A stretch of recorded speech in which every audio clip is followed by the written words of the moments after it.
മാങ്കൂട്ടത്തിലിനെ പൂട്ടാൻ പൂങ്കുഴലിയുടെ ഇടിമിന്നൽ ഓപ്പറേഷൻ.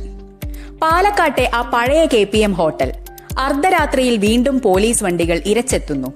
പക്ഷെ ഇത്തവണ പഴയതുപോലെ നീലപ്പെട്ടി തപ്പി നാണം കെട്ട് മടങ്ങാനല്ല പോലീസ് വന്നത്. ലക്ഷ്യം കൃത്യം രാഹുൽ മാങ്കൂട്ടത്തിൽ. കാനഡയിൽ നിന്ന് പാതിരാത്രിയിൽ വന്ന ഇമെയിൽ പരാതിയിൽ പാലക്കാട് MLA കുടുങ്ങുമ്പോൾ ഇത് പൂങ്കുഴലി IPS എന്ന പെൺസിംഹത്തിന്റെ മധുര പ്രതികാരം. 3 ദിവസം മുൻപ് മുഖ്യമന്ത്രിയുടെ ഇമെയിലിലേക്ക് വന്ന ആ സന്ദേശം ഒരു ബോംബായിരുന്നു. പരാതിക്കാരി തിരുവല്ല സ്വദേശിനി, താമസം കാനഡയിൽ. വീഡിയോ കോൺഫറൻസിലൂടെ യുവതി നൽകിയ മൊഴി കേട്ട് പോലീസ് ഞെട്ടി. ബലാത്സംഗം, നിർബന്ധിത ഗർഭചിത്തം, ലക്ഷങ്ങളുടെ സാമ്പത്തിക തട്ടിപ്പ്. യുവതി നാളെ നാട്ടിലെത്താനിരിക്കെ രാഹുൽ മുങ്ങുമെന്ന് കരുതിയ പൂങ്കുഴലി IPS ഓപ്പറേഷൻ ഇടിമിന്നലിന് ഉത്തരവിട്ടു. ഷൊർണൂർ DYSPയെ മാത്രം കൂട്ടി അതീവ രഹസ്യമായായിരുന്നു നീക്കം.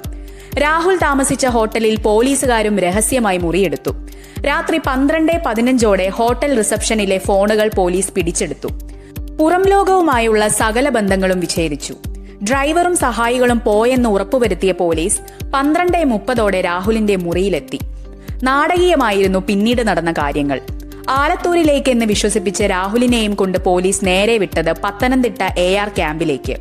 പാലക്കാട് ഫ്ളാറ്റ് വാങ്ങാൻ പണം ചോദിച്ചെന്നും തിരുവല്ലയിൽ വെച്ച് ക്രൂരമായി പീഡിപ്പിച്ചെന്നും യുവതി പറയുമ്പോൾ മുൻപത്തെ 2 കേസുകളിൽ കിട്ടിയ ജാമ്യത്തിന്റെ കരുത്തിൽ ഇനി രക്ഷപ്പെടാൻ രാഹുലിനാകില്ല.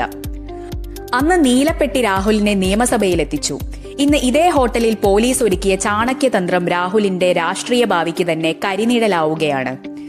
ഗർഭചിത്തം ഉൾപ്പെടെയുള്ള ഗുരുതര വകുപ്പുകൾ പൂട്ടായി വരുമ്പോൾ രാഹുൽ മാങ്കൂട്ടത്തിൽ എങ്ങനെ നേരിടും ഈ നിയമയുദ്ധം? കാത്തിരുന്ന് കാണാം.